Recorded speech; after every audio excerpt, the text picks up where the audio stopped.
Subconsciously, I'm afraid of something that I don't understand. Maybe it had to do with my fear of not being able to put the impact to society that I wanted to. I don't think there's anything been in my life up to this point where I've had to deal with this kind of fear. Fear is a really critically important emotion, as any emotion is, and it serves a really important purpose in our life. A lot of people might wish that they would never feel fear again, but the fact is, without any fear, we wouldn't know not to go down that dark alley where we might get attacked. We might just willy-nilly do things that get us into lots of problems, and so. So in many ways, fear is an essential, needed emotion in our lives. So what's important when thinking about fear is that we might make an effort to divide out the words that we use. That fear is that physiological sympathetic nervous system response to a danger that's right there in our face. Whereas anxiety, another word we use, is that buildup. If I had a lion right here in the room, I would be in a full fear moment where I need to decide what to do with this lion. But if I had heard that maybe down the block a lion was lurking and I might encounter that lion, instead my body won't go into a full fight or flight mode. I'm going to start preparing for the idea that I might have to encounter this thing I'm afraid of. And that's what we call anxiety.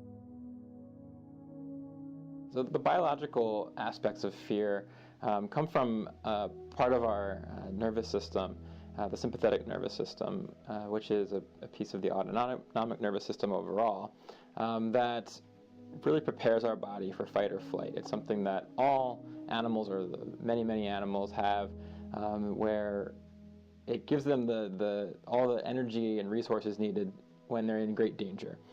So our bodies are just like any other animal in this regard, in that when we see a threat that's right there in our face, our body starts to prepare to attack this threat or to run away from it. So we'll start sweating, our heart might start pounding, we might start trembling or feel our blood rush away from our extremities and into our core.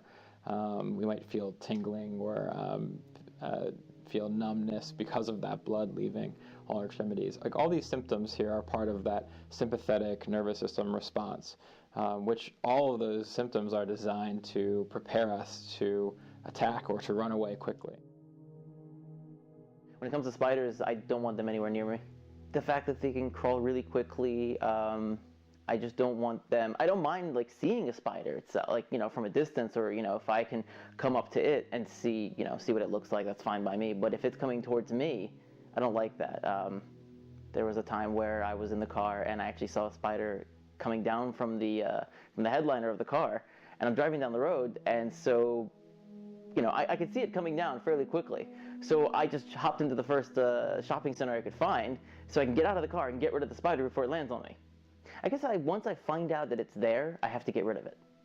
I can't leave it alone. I can't leave it be. I know for a fact that Maryland has 2 poisonous spiders. They're not exactly common, common bites, the brown recluse and the black widow bites. They're not that common. But knowing that there are poisonous spiders out there, and the fact that one could be a poisonous one that could bite me, that probably contributes towards the fear a little bit. Certainly, times have changed, and fear is our adaptation through evolution of what things we fear goes far, far back in human history, whereas our cultures have shifted rapidly, not just in the past 10,000 years, but even in the past 2,000 years. We're talking about big changes from what our ancestors faced. It's not surprising then that the vast majority of fear disorders or anxiety disorders, when we talk about phobias, are related to things that occur in the natural environment, things that our ancient ancestors had to overcome, like spiders or heights, the dark, lightning, fire.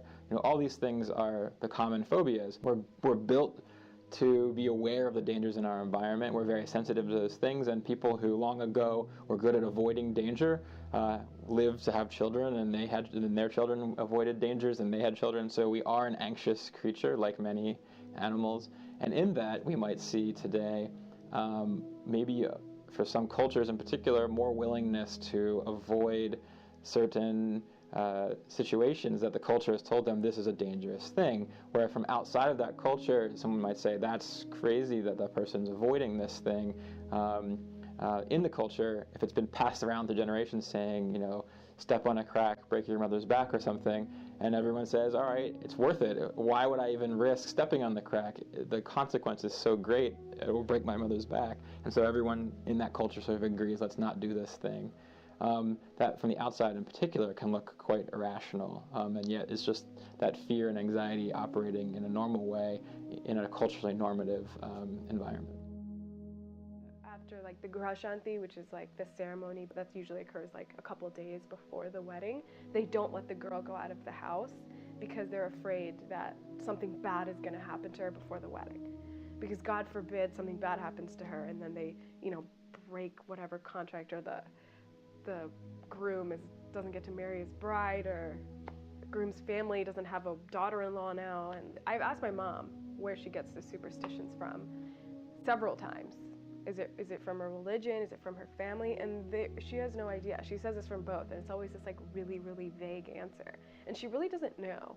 I don't think she does know, but there's always something. And it doesn't bother her, I don't think, that she doesn't know where it comes from. I think she's just so fearful that something bad's gonna happen if she doesn't follow it, that it doesn't matter. It's just something that's said, and there's no rational thought behind it. When we think about fear and what could happen, it's the same idea that oftentimes superstition is around very minor practice. Someone has to do something in a certain way. They have to keep a certain thing in a certain order, or not do a certain action. These tend to be quite small sacrifices. They just have to be made over and over and over again in a very consistent way. And so the small sacrifice prevents a very large negative outcome. I use the example of stepping on a crack, break your mother's back. Well, all I have to do is make sure I don't step on cracks. That's an easy thing to do, and it prevents a very terrible thing. And so we can see from there superstitions might develop and be maintained because they're only asking a relatively small thing. Although when we add in this superstition and that one and this one, suddenly someone's whole life is affected by many different things they have to do, all seemingly small, and yet it makes a pretty complicated day. Oftentimes when people have a fear, we can link it back to some form of traumatic event, not necessarily like an extreme abuse event or something like that, but a bad experience with something that's related to the fear that they have. So if someone's afraid of dogs, we often find out that at some point in their life they were bitten by a dog, or if they're afraid of heights, maybe they saw someone fall off of a building at some point, or something along those lines. So it's not uncommon to really be able to trace back different fears to specific situations someone experienced or observed. But sometimes we see things that it's really unclear where they began and what they came out of. And in those times, it still may be that these fears that don't seem to have any causes are linked to other events in their life through strange ways. Our body or our mind has ways of generalizing information from one situation to another, or connecting to things that happen to occur in the same space or time. So if someone witnessed a dangerous event while they were wearing a red t-shirt, suddenly the color red might take on a sense of danger, even though it's not related to the dangerous thing they saw. And so sometimes when we see a strange fear, oftentimes we can see these sort of typically adaptive ways of associating one thing with another, going a little bit haywire, and then leading to very odd fears that sort of maybe appear irrational, but there's some circuitous trail that leads back to an original scary or dangerous situation that person experienced. I fear airports, and I guess overarching would be the fear of feeling insignificant to society as a whole. I thought about it a lot because I used to have this dream when I was younger, and it all started out with me sleeping in my parents' bedroom that had a slanted ceiling, and that somehow got correlated to the whole airport thing and how there's large columns and slanted ceilings and everything like that. So I would have this nightmare, I guess. I would almost feel so small in such a big place.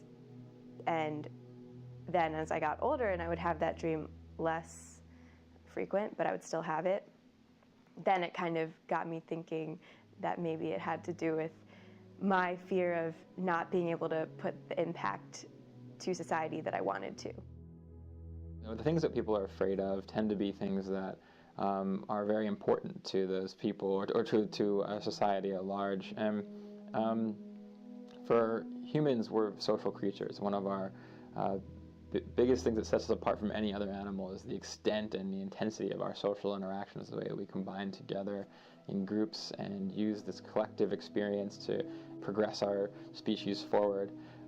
So all that said, social relationships are a pretty important aspect of any individual human's life, and not having social relationships or having ones that go terribly wrong, being excluded, is a pretty big danger for a human being. So not surprisingly, we see anxiety disorders, a whole class of anxiety disorders, social phobia, social anxiety, being devoted to these social situations. And that can include things like being very terrified of being rejected by a loved one or by close friends and things like that. My fear is not being loved completely in return. Growing up, I've always, I guess, kind of observed people and my interactions with them.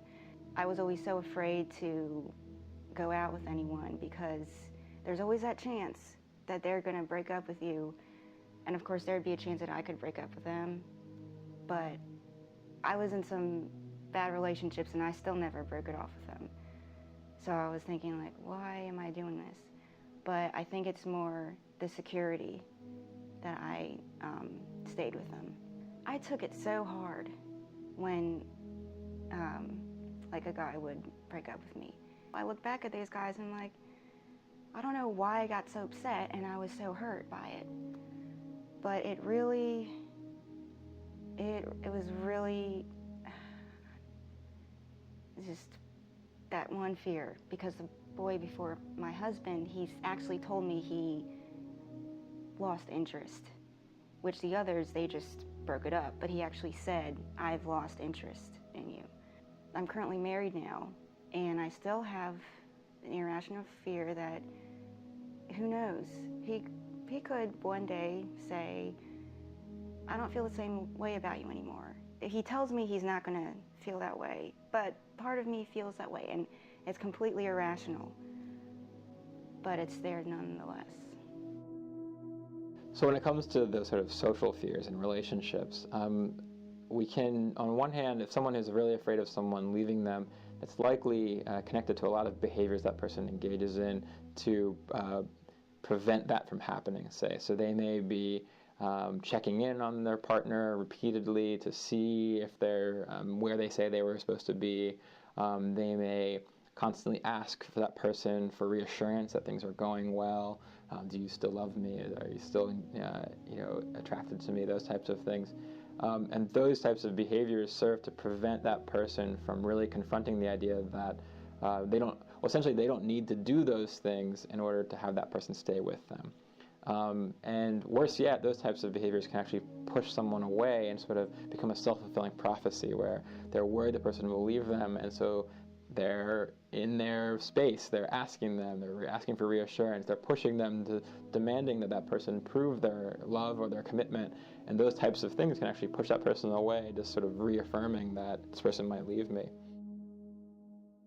In many ways, there's nothing we're going to do about fear. When the danger is there, when the person has decided the danger is here with me in the room, the lion is right here, that fight or flight response, the body's going to do that. And so most treatments aren't going to involve ways of handling fear. Most people are more interested in treating that anxiety, because that's what we take around with us day in and day out. So when we wake up in the morning worried we might encounter the thing we're afraid of, and it lingers and it gets in our bodies and in our minds, and we're just preparing all day for the thing that never comes. That anxiety, that's something that we absolutely want to focus on treatment.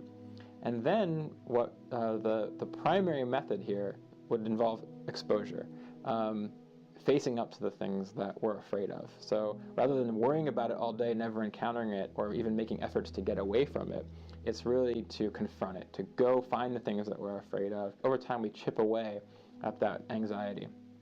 And so the number one thing to do is to face up to those things that we're afraid of.